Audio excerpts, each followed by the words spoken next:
सगड़ी विधानसभा में जगह जगह सदर सांसद का हुआ स्वागत।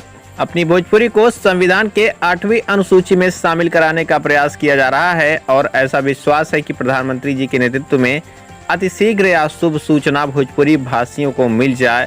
यह कहना था आजमगढ़ सदर लोकसभा सीट से सांसद भोजपुरी सुपरस्टार दिनेश लाल यादव उर्फ निरहुआ का। बता दें कि वह सोमवार को सगड़ी विधानसभा के जीयनपुर में पत्र प्रतिनिधियों से बातचीत के दौरान उक्त बातें कही हैं।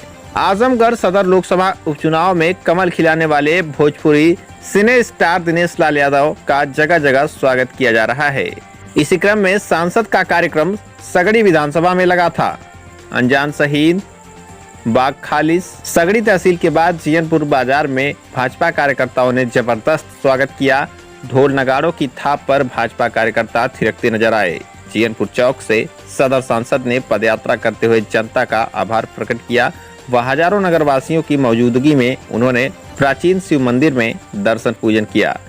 इस दौरान सैकड़ों महिलाएं, युवतियां व युवाओं की भीड़ नजर आई। भाजपा कार्यकर्ता ज्ञानेंद्र मिश्रा के आवास पर आयोजित प्रेस वार्ता में जब पत्र प्रतिनिधियों ने यह प्रश्न किया कि अब तो तमाम भोजपुरी के सिने स्टार संसद में पहुंच चुके हैं, ऐसे में भोजपुरी को 8वीं अनुसूची में शामिल करने की मांग कब पूरी होगी, जिसका जवाब देते हुए उन्होंने कहा कि हमारे दो बड़े नेताओं मनोज तिवारी व रवि किशन जी ने इस बाबत प्रधानमंत्री जी से बातचीत की है। कुछ तकनीकी समस्याएं हैं, कई भाषाओं के आवेदन पड़े हैं। आशा है कि प्रधानमंत्री जी के नेतृत्व में शीघ्र ही भोजपुरी 8वीं अनुसूची में शामिल होगी। अपनी विजय का श्रेय उन्होंने भाजपा कार्यकर्ताओं व प्रदेश की डबल इंजन सरकार की कल्याणकारी योजनाओं को दिया। उन्होंने कहा कि उनकी जीत भारतीय जनता पार्टी की कल्याणकारी नीतियों की जीत है। आजमगढ़ के विकास के सवाल पर उन्होंने कहा कि अब तक जितने लोग भी यहां से जीत कर गए, उन्होंने केवल धोखा देने का काम किया है। सांसद के रूप में अपनी प्राथमिकताओं पर बात करते हुए उन्होंने कहा कि जनपद का विकास उनकी पहली प्राथमिकता होगी व आजमगढ़ में सबसे पहले आजमगढ़ के अंदर की सड़कों पर काम होगा। इस दौरान अजमतगढ़ ब्लॉक प्रमुख मनीष मिश्रा, ज्ञानेंद्र मिश्रा, ज्योति मिश्रा, मार्कंडे मिश्रा, मनोज जायसवाल, मनोज श्रीवास्तव, जेपी सिंह, चंद्रशेखर सिंह, दिवाकर सिंह, नागेंद्र पटेल, शिव गोपाल जायसवाल, रूपम तिवारी, संजय मुदनवाल सहित तमाम लोग मौजूद रहे। आइए सुनवाते हैं इस दौरान मीडिया से बातचीत करते हुए आजमगढ़ सदर लोकसभा सांसद दिनेश लाल यादव निरहुआ और चंद्रशेखर सिंह मंडल अध्यक्ष जीयनपुर ने क्या कुछ कहा। आजमगढ़ से आदर्श श्रीवास्तव की रिपोर्ट। सवाल आपको पहले तो बहुत बहुत बधाई है और सवाल ये है कि आपकी सांसद चुने के बाद जाने के बाद प्राथमिकताएं क्या क्या होंगी? प्राथमिकता तो यही कि आजमगढ़ में रह के आजमगढ़ के लिए काम किया जाए और आजमगढ़ में कुछ हुआ ही नहीं। जो प्रतिनिधि का काम होता है वो किसी प्रतिनिधि ने किया नहीं। जिसको भी हमारी आजमगढ़ की जनता ने चुना वो या तो छोड़ के चले गए या तो कभी आए नहीं। तो मुझे लगता है कि मेरी प्राथमिकता यही है कि मुझे जनता ने सेवक चुना है। 1.5 साल मौका है मेरे पास, तो मैं 1.5 साल आजमगढ़ में रह के और आजमगढ़ की समस्याओं पे काम करना चाह रहा हूँ। जी, आप भोजपुरी के सबसे बड़े सुपरस्टारों में गिने जाते हैं और भोजपुरी के तमाम सुपरस्टार संसद में पहुंच चुके हैं, लेकिन संविधान की 8वीं अनुसूची में भोजपुरी को स्थान नहीं मिल पाया। इसके लिए आप क्या करने वाले हैं? उसके लिए हमारे दोनों बड़े भैया ने अर्जी लगाया था, रवि किशन जी ने भी और हमारे मनोज भैया ने, पर कुछ टेक्निकल वजह से वो रुका हुआ है। कई भाषाओं का एक साथ में गया हुआ है, तो मुझे लगता है कि ज़्यादा समय नहीं लगेगा। अब तो मैं भी पहुंच ही गया हूं, तो हम तीनों भाई आवाज़ उठाएंगे और मुझे लगता है बहुत जल्दी हम लोग करा लेंगे, क्योंकि पूजनीय प्रधानमंत्री जी ने भी आश्वासन दिया है कि जल्द ही भोजपुरी 8वीं अनुसूची में शामिल हो जाएंगे। आप अपनी विजय का श्रेय किसे देना चाहेंगे?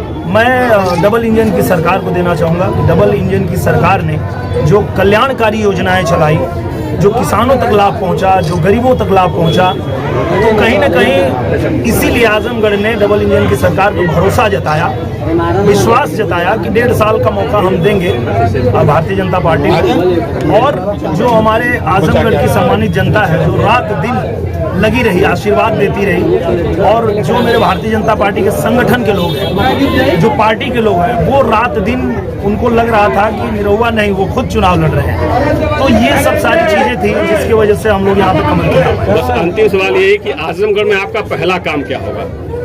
आजमगढ़ में जो मेरा पहला काम है वो मैं पूजनी महाराज जी तक भेज चुका हूँ, वो है आजमगढ़ का मास्टर प्लान। सबसे पहले मास्टर प्लान बनना चाहिए और उसके बाद जो है जितने सड़कें हैं, जितने पुल हैं, वो सब हमने महाराज जी को दे दिया था, गया था मैं तभी।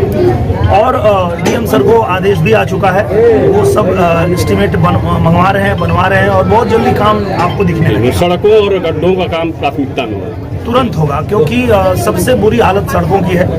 क्योंकि जो पूरे प्रदेश में जो सड़कें बनी, पूर्वांचल एक्सप्रेसवे बना, वो तो उससे आजमगढ़ को जोड़ा गया, लेकिन आजमगढ़ के अंदर जो सड़कें हैं उनकी हालत बहुत खराब है, पहले उस पर काम करना है। बहुत बहुत धन्यवाद। धन्यवाद। कि जैसे कुल मिला जो ऐतिहासिक जीत हुई है और आजमगढ़ की जनता ने जो अपना प्यार दिनेश लाल यादव जी को और भारतीय जनता पार्टी को दिया है, ये ऐतिहासिक जीत हुई है।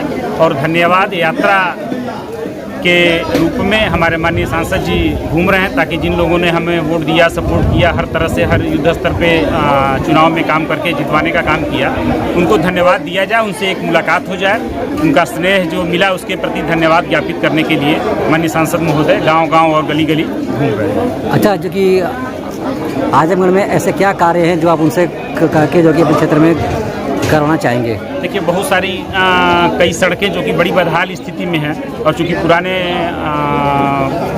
जो जनप्रतिनिधि थे उन लोगों ने उस पर ध्यान नहीं दिया, तो हमारे सांसद जी से ये उम्मीद है और वो कहते भी हैं कि उन सारे कामों को जो पीछे अधूरे पड़े हुए हैं उनको हम पूरा कराएंगे। और चाहे शिक्षा का हो, रोजगार के मामले हों या सड़क की बात हो, बिजली तो लगभग ठीक ही हो रही है, कोई दिक्कत नहीं है। तो जो भी वैसे काम होंगे सबको वो करवाएंगे। अच्छा सर, तो कि वो उन्होंने जो बात कही थी वो अपने हिसाब से जिस सड़क पे वो खड़े थे और जहाँ चूँकि लंबा दौरा उन्होंने किया तो उनको ये महसूस हुआ, तो वो अपनी बात पब्लिक के सामने जाहिर की। लेकिन अगर देखा जाए तो जियापुर से लेके छपरा से लेके आगे तक के रोड जो है सारे खराब गड्ढे भरे हैं। तो महोदय जी मीटिंग किए थे उच्च अधिकारियों के साथ, तो निर्देश दिया गया कि आप जल्दी से जल्दी इन सड़कों को बढ़िया बनाने का काम करें, जिससे कि आवागमन